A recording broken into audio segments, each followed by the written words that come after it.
On parle de collision et on va parler des méthodes les plus courantes. Alors il y en a une que vous connaissez toutes et pour laquelle on va commencer, qui est l'augmentation, qui est la collision par augmentation de l'intensité de stimulation. Donc c'est la première chose. Alors elle fait... Mais oui, on va bien voir si on a un H. Je vois pas, donc vous me direz si vous avez quelque chose. D'abord, il faudrait que j'ai du jus. Non, il faut y aller. Hein. Ah oui. Non, non, j'aime pas spécialement, mais j'ai pas de jus. Hein. Ah si, ça y est, c'est bon. Il arrive. Alors, montez. Montez. Et puis alors là, c'est en récurrent. Normalement, c'est pas mal quand on peut le faire des... Est-ce qu'il arrive? Bon, oui. Bon, vous avez ça. Très bien. Alors, vous en prenez une. Et puis maintenant, vous allez monter très fort pour qu'on ait la M.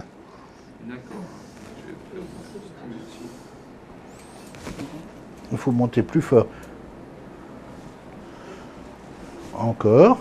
Ça ne veut pas monter. Était à 45 Allez. milliampères. Oui, c'est bien. Montez encore. Je suis à 50. On est au maximum. Je m'étais bridé à 50, mais je peux le mettre. Mais oui, non, il faut que ça... Bon, enfin, tout le monde connaît le H et tout le monde sait que la réponse réflexe est recrutée pour de faibles intensités de stimulation et qu'elle disparaît à la stimulation supramaximale, ce qu'elle n'a pas fait ici. Alors, elle devait disparaître. On n'était pas au supramaximal. Mais vous avez... Ah oui, faites quand même que ça disparaisse. Si vous voyez des petites étoiles au bout des cheveux, c'est que c'est bon. Alors, cette méthode nous rappelle qu'il faut commencer toujours doucement les intensités de stimulation, pas seulement pour ne pas surprendre les gens, mais justement parce que après la zone des réponses motrices directes attendues, vous me direz quand vous êtes prêt. Je vais prendre une nouvelle page. Oui, ce que vous voulez. On peut voir derrière la... Vous me dites quand vous êtes prêt. C'est bon. Alors. 18. Allez, montez vite. Montez vite. Là c'est bon, ça disparaît. C'est bon. Alors, bon, c'est bien. Et on a la F qui apparaît. Alors ça, c'est le schéma que tout le monde connaît. Alors, il faut savoir que dans la pathologie, il y a d'autres activités qui apparaissent pour des intensités qu'on croyait maximales, mais qui ne le sont pas, et qui disparaissent à la stimulation supramaximale ou aux intensités très fortes. Et c'est le cas du réflexe d'axone moteur. Alors, dans les petites images que je vous ai données, je vous ai montré un certain nombre de dossiers où on voit qu'une réponse qui sortait après la réponse M, qui va disparaître à l'augmentation très forte d'intensité. Donc il faut savoir tester ces réponses, et ces réponses qui disparaissent brutalement à l'augmentation d'intensité, ça peut être des H, et puis ça peut être des réflexes d'axone moteur. Alors le réflexe d'axone moteur n'est pas bien familier à beaucoup d'entre vous, mais il témoigne, comme c'est indiqué, d'un axone bifurqué, mais ça peut être trifurqué, quadrifurqué, peu importe. Quand un axone repousse, il émet plusieurs prolongements. Et une intensité de stimulation donnée peut très bien n'activer qu'une des branches, et l'activation de cette branche va remonter jusqu'au site de bifurcation ou trifurcation, puis redescendre par une autre branche. En conséquence, le potentiel d'action qui sera observé si cette branche efférente, terminale et motrice, eh bien, ce potentiel d'action qui va paraître comme un potentiel tardif va témoigner de la réparation de cette unité motrice.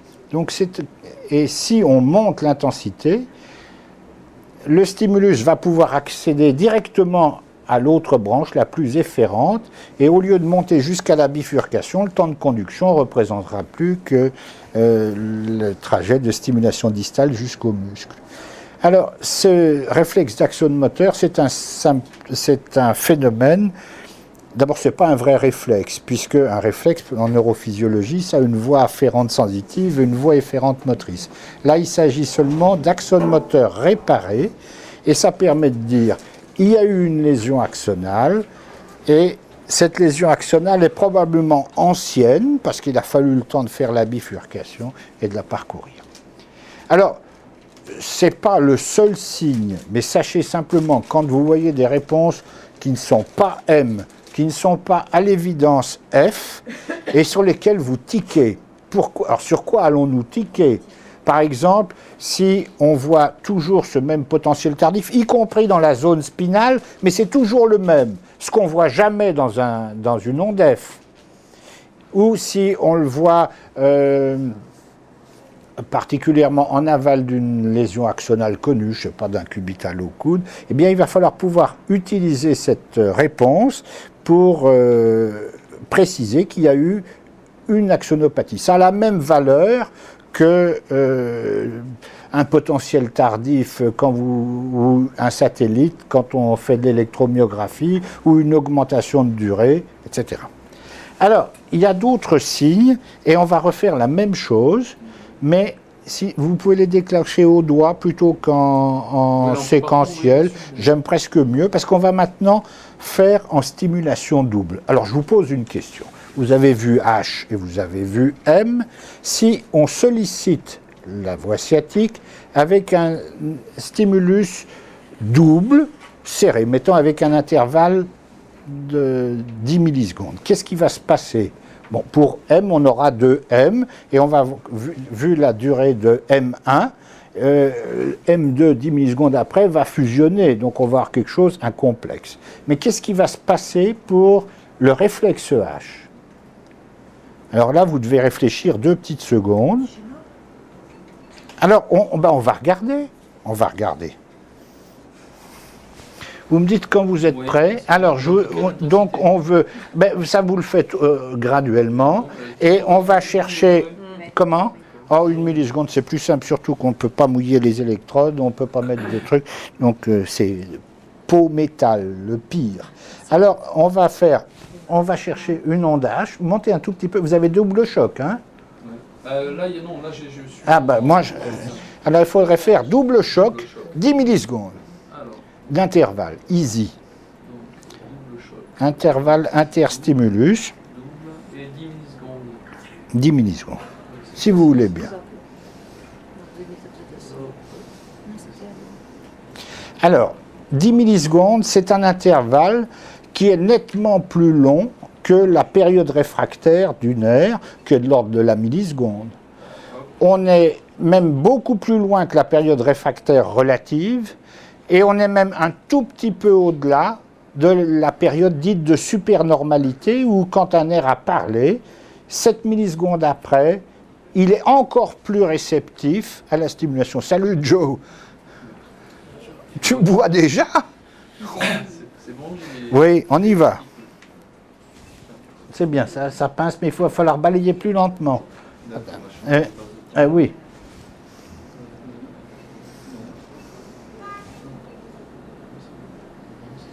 Vous me dites quand vous êtes prêt.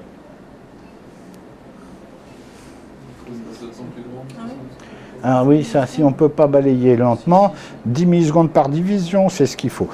Bon, alors,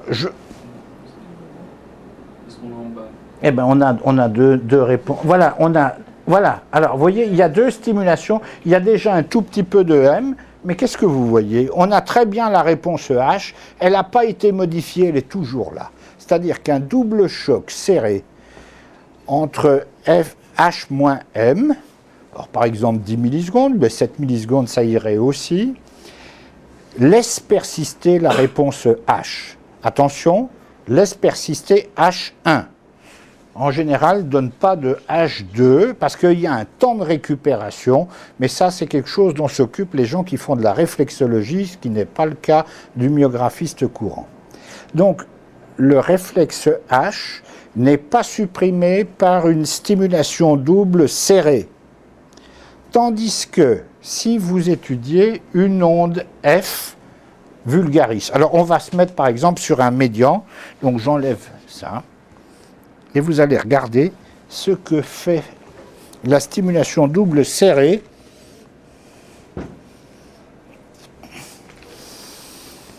Alors l'actif c'est la jaune, hein? Merci. Là, on va remettre une durée peut-être normale parce que 0,2 millisecondes ça va bien. Alors on va d'abord chercher si on peut l'avoir, avoir quelques ondes F. Vous avez un programme d'ondes F? Oui, mais on peut les avoir. Là-dessus. Bon, on va essayer en simple choc et puis on va essayer, je ne vois pas les images. Est-ce qu'il y a des ondes F? Il faut balayer lentement. Avons-nous des ondes F? Elles sont là, mais elles ne sont jamais grandes, oui. Bon. Oui, elles sont là, elles sont magnifiques. Voilà, donc on a des ondes F, bien. Alors, si on stimule maintenant, même chose, mais avec un intervalle, on reprend 10 millisecondes ou 5 millisecondes. Qu'est-ce qu'on va voir? Là, il faut... C'est moi qui ai fait une bêtise, c'est qu'on était toujours avec la... Là, on était avec une...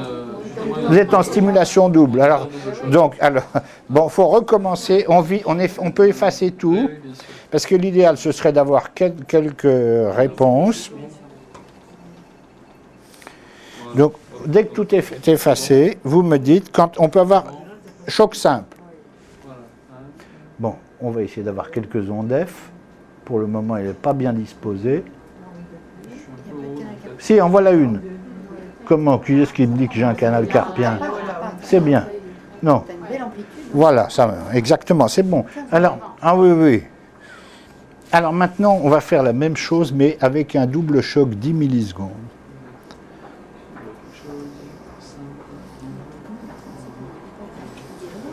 Non, non, non.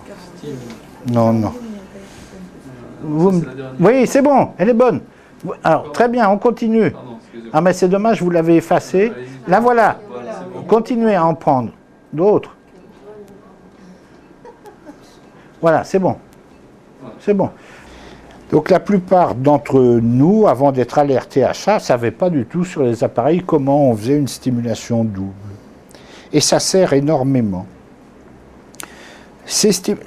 On va comprendre que toutes les réponses dites motrices récurrentes, c'est-à-dire, ce qui au sens strict, ça ne veut pas dire la réponse qui se répète, c'est la réponse qui va d'abord dans un sens puis dans un autre. Toute réponse motrice récurrente va entrer en collision avec un influx serré qui la suit.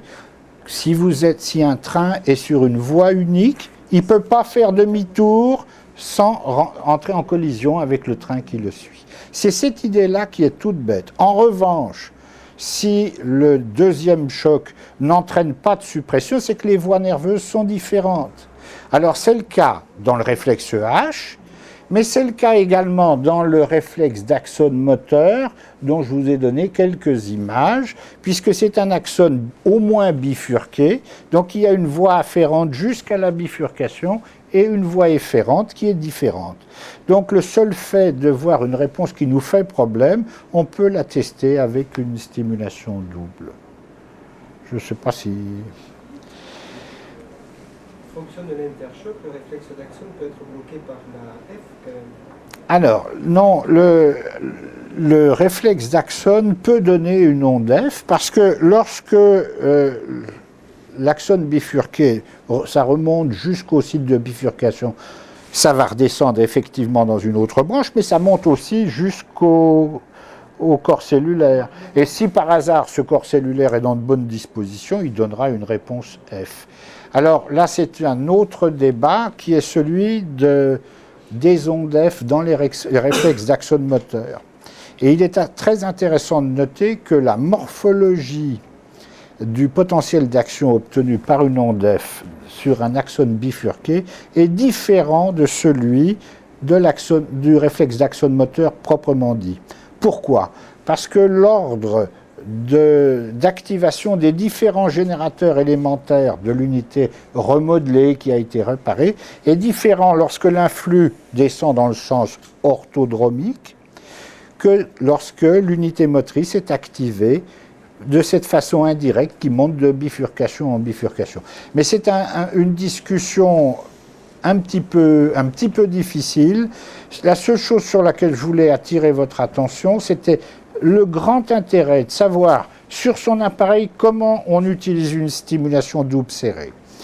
Double serrée, c'est quoi? C'est suffisamment court pour qu'on voit quelque chose. Si par exemple, quand je faisais une onde F, je laissais passer une demi-heure entre mes deux stimulations, ben, j'aurais deux réponses M et puis deux réponses F, ça n'a aucun intérêt. Il ne faut pas que ça soit trop serré. Si je mets 1 milliseconde, je vais dans la période réfractaire absolue. Puis ensuite, jusqu'à 5 millisecondes, je suis dans la période réfractaire relative, 3 à 5. Et puis, j'ai dit, l'intérêt, c'est vers entre 5 et 10 millisecondes. Là, on s'approche de la phase de supernormalité. C'est-à-dire que, ayant fait parler un axone une fois, je suis dans les conditions idéales pour le faire parler 2 fois. Et surtout, lorsqu'il y a 10 millisecondes, la contraction musculaire, c'est-à-dire la résultante mécanique de la première stimulation, ne s'est pas encore produite. Il se passe à peu près 50 millisecondes. Nous, on a l'impression que c'est tout de suite, c'est immédiat, mais il y a le temps d'activation des fibres musculaires. C'est-à-dire que mon système stimulation-réception n'a pas encore été modifié par une éventuelle secousse musculaire. Donc, je suis sûr de ce que je vais pouvoir dire. Donc, bien utiliser ça, et dès que vous aurez repéré la stimulation double sur vos appareils, n'hésitez pas à l'utiliser, déjà pour regarder à l'occasion d'un F ou d'un H, que ce que je vous ai dit marchait bien. Et ça va vous servir pour toutes les réponses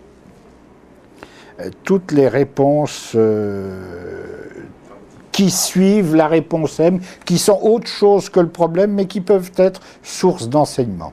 Alors, je vous ai dit, la stimulation double permet par exemple de repérer dans les réponses dites indirectes, et on appelle une réponse indirecte une réponse dont la latence se raccourcit au déplacement proximal du stimulateur. C'est-à-dire que plus je remonte, moins elle a de trajet à faire pour revenir à mon muscle cible, d'où le terme de indirect. Eh bien, on a vu que la stimulation double serrée abolissait les réponses indirectes qui étaient à voie unique. Mais elle est aussi active sur les réponses qui peuvent suivre M, mais qui sont directes, c'est-à-dire dont la latence augmente avec le déplacement proximal du stimulateur. Alors, dans le petit schéma que je vous ai donné, il y a une réponse qui doit être, alors je ne sais plus, tout en bas, où on a une réponse M, puis une deuxième réponse. Et cette deuxième réponse, c'est une réexcitation distale qu'on appelle une décharge double directe. Et lorsque cette réexcitation se produit, elle va d'abord donner un deuxième potentiel d'unité motrice qui suit le premier, mais en même temps, elle donne une backwave. Dès qu'il y a réexcitation, c'est comme quand on jette un caillou dans l'eau, il y a des ondes qui partent dans tous les sens de l'impact. Et cette backwave peut être repérée par la stimulation double à intervalles variables, car il faut le temps qu'elle ait dépassé le site de stimulation pour que l'axone accepte un deuxième stimulus. Donc c'est quelque chose qui est très utile pour distinguer aussi les phénomènes de réexcitation distale. On connaît ce qu'on appelle les potentiels tardifs, c'est-à-dire que, mettons, après un canal carpien vulgaris, il y a eu réinnervation et certains contingents de réinnervation ont une vitesse plus lente. Et vous avez tous vu, au cours de canaux carpiens, une réponse M suivie d'un petit quelque chose, un peu comme une remorque derrière son camion. Et puis si on monte plus haut, ben, ça suit la remorque. Bien. Ça, si c'est une réinnervation, il y a une voie nouvelle qui s'est faite, et chaque fois qu'on enverra une impulsion dessus, eh bien, le chemin est tracé et va suivre. Et là, j'aurai deux types de réponses, si je stimule deux fois. Tandis que si c'est un phénomène dit de décharge double directe, avec une réexcitation, comme il se passe de temps en temps lorsque une réinnervation a donné des unités motrices géantes. On en voit tous. Nous, on les voit souvent en surface, elles nous paraissent grandes, mais si on est à l'intérieur du muscle, il peut y avoir, du fait de... Comment ça s'appelle quand il y a tant de fibres musculaires qui appartiennent... Le grouping. Hein, il peut y avoir un champ électrique extrêmement intense. Et ce champ électrique peut à son tour réexciter un nerf intramusculaire. D'où la deuxième réponse, mais d'où la back wave. Et le fait de donner deux stimuli très courts, on va s'apercevoir que le deuxième ne donne pas de réponse. Et si on augmente tout doucement l'intervalle interstimulus, on va savoir à quel moment le nerf accepte une deuxième réponse.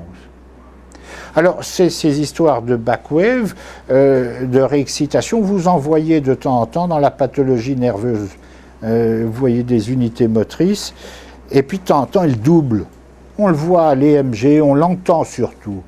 Et si on balaye assez lentement, on s'aperçoit que quand ça double, l'unité motrice suivante qui devait arriver n'arrive pas.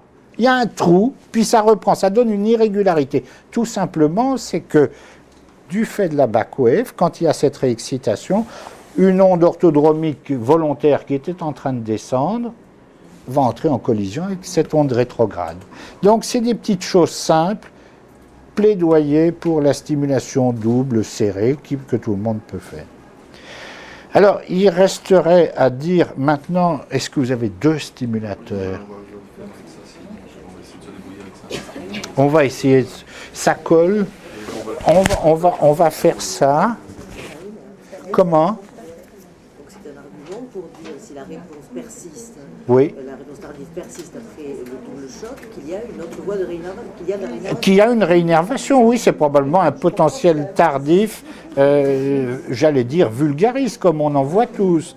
Mais si en revanche, on a vu ce potentiel tardif et il ne répond pas au deuxième stimulus, alors c'est que ce n'est pas un potentiel tardif, ça peut être une réponse éphaptique, ça peut être une décharge double directe, c'est un autre mécanisme. Alors on va essayer de se coller ça. Ouais. Des électrodes de diamant. Mais ils sont magnifiques. Alors ça se colle. Non, oui, comme ça. Parce qu'il faut que je les tienne, non? Si ça tient, on va voir. Ah ben on va voir. Alors oui, on va faire comme ça. Très très. C'est l'actif, ça. On va savoir. Normalement, ça doit être. Dites voir. C'est une bonne question, ça. C'est une bonne question. On va bien voir selon l'artefact de stimulation. Attendez. On va voir. Écoutez, mettez donc du jus, puis vous allez me dire déjà si j'ai quelque chose. C'est le stimulateur 2, celui-là, ou le stimulateur 1? Alors, on fait des chocs simples, hein, et on va regarder déjà l'allure que ça a, peu importe. Alors, là, le dernier élément dont je voulais parler, c'était la stimulation avec deux stimulateurs. Alors, évidemment, ceux qui n'ont qu'un stimulateur vont se sentir frustrés. Vous mettez voir en simple, voir ce qui sort. Attendez, je regarde juste une chose. Position. Trigger 2. Ok, c'est fermé. Si je stimule, qu'est-ce que ça donne? C'est bon. La polarité est comment? La polarité a l'air bien, c'est parfait. Alors, par contre, il tient à peine celui-là. Mais non, ça va très bien. Et puis, je vais stimuler là. Alors, là, il faudrait me mettre 2 secondes, intensité 0. Vous avez la possibilité de me mettre 0 là pour que je montre avec ce stimulateur. Non, non, mais il tient encore. Vous voulez des bretelles? C'est ça qui stimule. Ah, j'ai pas compris. Oui, parce que c'est juste pour tenir. Attendez. Alors, vous me direz, parce que ce que je voudrais, c'est avec le stimulateur D1, co-stimuler le cubital. Pour que vous voyez, alors je n'ai peut-être pas bien mis mes électrodes de stimulation. Le problème, c'est que j'y vois pas grand-chose. Mais vous voulez pas que je prenne... Bon, j'en profite pour remettre...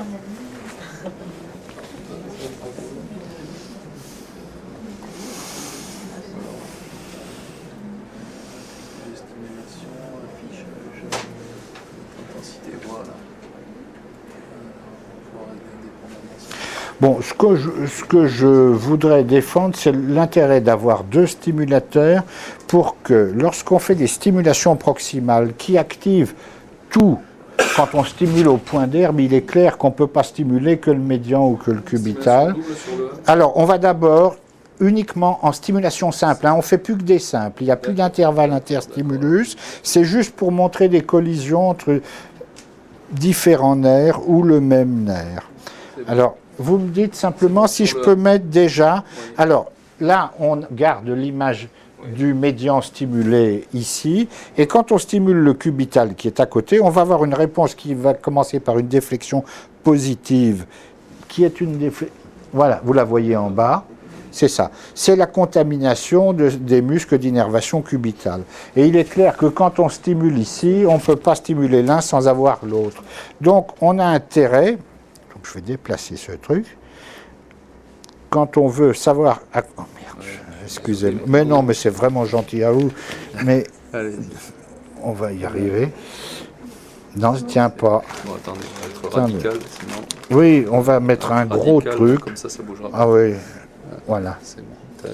Alors, on le remet là-dessus. Voilà. Et puis, on va co-stimuler. Donc là, par contre, je remets de l'autre côté. Alors, je vais mettre à l'échelle. Alors, écoutez, là, celui-là, on revérifie qu'il marche toujours. C'est le stimulateur 2, celui-là. Ouais, c'est le 2, voilà. Alors, on va vérifier qu'il marche toujours. Oui, montez encore. Plus fort. Oui, ah oui, oui. Ah oui. Oh non, non, mais c'est bon. Montez encore. Ah, pardon. Bon, Elle n'a pas l'air de rebouger, elle est toujours parfait. Et puis celle-là, on va lui mettre sur le stimulateur 1. Quand on stimule tout en haut du canal brachial interne, il y a l'artère axillaire, il y a le médian et le cubital. Je ne peux pas stimuler l'un sans avoir l'autre. Et on va... Voilà. Et il faut faire les deux en même temps. Vous avez eu les deux? Ah, non. Non, non, il y en a un qui n'a pas de jus. Vous êtes sûr que celui-là, il a... Oui, on va lui en mettre bien. Besoin. Mais écoutez, mais, 99. mais je dois avoir la même grande réponse que... Oh, oh. Vous êtes sûr? Ah, c'est bon. Bon, ça y est, vous les avez. Voilà, ça y est. Alors là, on est sûr qu'on a épuré la réponse évoquée à la partie haute du bras de la composante du cubital, puisque la volée antihydromique cubitale est entrée en collision avec la volée descendante orthodromique cubitale. Il ne peut arriver ici que du médian.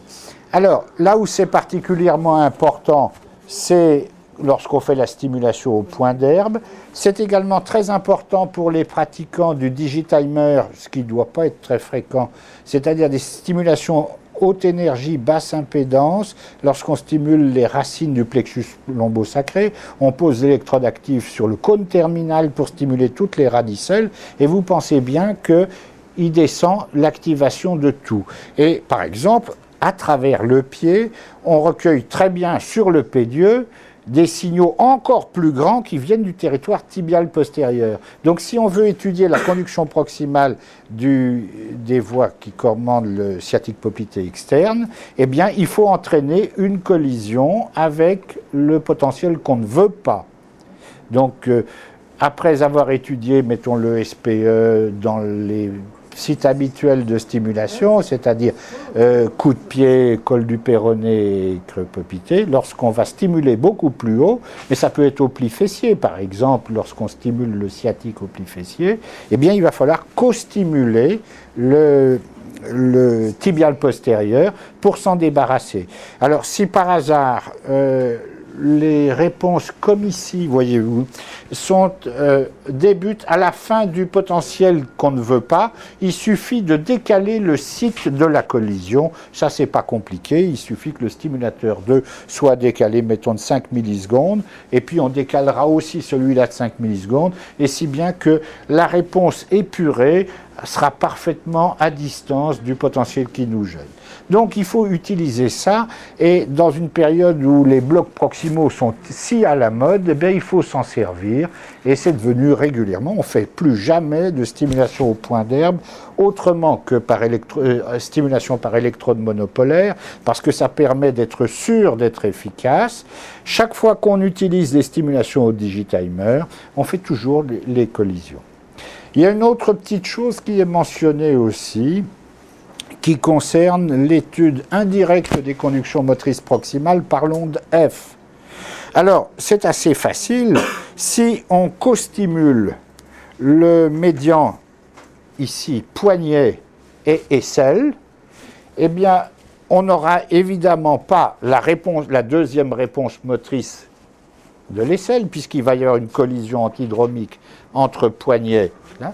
Mais en revanche, on aura l'onde F, et ça peut être très pratique, notamment dans les syndromes du défilé thoracique, les formes neurologiques, parce que certains patients ne présentent pas des gros retards de l'onde F lorsqu'elle est mesurée avec une stimulation classique au poignet, parce qu'il y a une dilution du retard de conduction dans la partie qui n'est pas lésée. Donc c'est un moyen très simple d'étudier les ondes F proximales, c'est de faire une co-stimulation, cette fois-ci, de 2 fois le même nerf, en distal et en proximal, et on aura la réponse motrice distale et l'onde F au site proximal de stimulation. Voilà, c'est des petites choses simples, je ne voulais pas vous retenir avec autre chose. Pour le défilé, il vaut mieux prendre le cubital. Oui, habituellement l'atteinte motrice est sur le cubital, et puis surtout pour une bonne raison, c'est que bien souvent il n'y a plus rien sur le ténard. Enfin, bien souvent ces défilés ils sont tellement atrophiques qu'on ne sort plus rien. Je sais pas. Pour l'onde F, c'est cubital. Est-ce que... Dans le défilé thoracique, c'est plus atteinte motrice plus sur le ténard et des atteintes plus... Écoutez, voilà. On a la spécialiste, plus un brachial cutané. Pour l'onde F, il vaut mieux faire ça. Voilà, moi je crois qu'on a fini. Je suis désolé pour les... Ah mais non, ça c'est... Écoutez, je vous remercie beaucoup. Et puis, votre... Non, surtout qu'on n'avait pas répété. Hein. Voilà, je vous attendais tout à l'heure. Oh, c'est vraiment gentil. 5 minutes avant, mais oui, mais on a mangé de la soupe. Voilà. Est-ce qu'il y a des questions? Mais vraiment, essayez de retenir les 3 choses. On monte tout doucement les intensités. D'abord, on apprivoise les gens. Et surtout, dans les neuropathies périphériques, quand on est au moment de l'étude de l'onde F, on commence tout doucement. Je ne regarde pas du tout ce qui se passe à M, mais je regarde toute la zone qui suit M, parce qu'on va repérer comme ça tout un tas de réponses bizarres. Et puis parfois, dès qu'on monte l'intensité, elles disparaissent, ça y est. On a peut-être la chose la plus intéressante qui soit, qui est de détecter un réflexe d'Axone.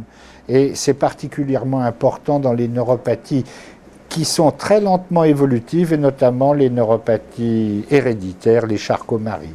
Puis la deuxième chose, toujours être prêt, dans tous les cas, dès qu'on ne comprend pas quelque chose, à faire une stimulation double serrée, 5 à 10 millisecondes. On peut comprendre là mieux le mécanisme des réponses qui suivent M. Et puis, dans certains cas, on fait des collisions pour épurer une réponse évoquée proximale. C'était les 3 messages que je voulais... Voilà. Merci.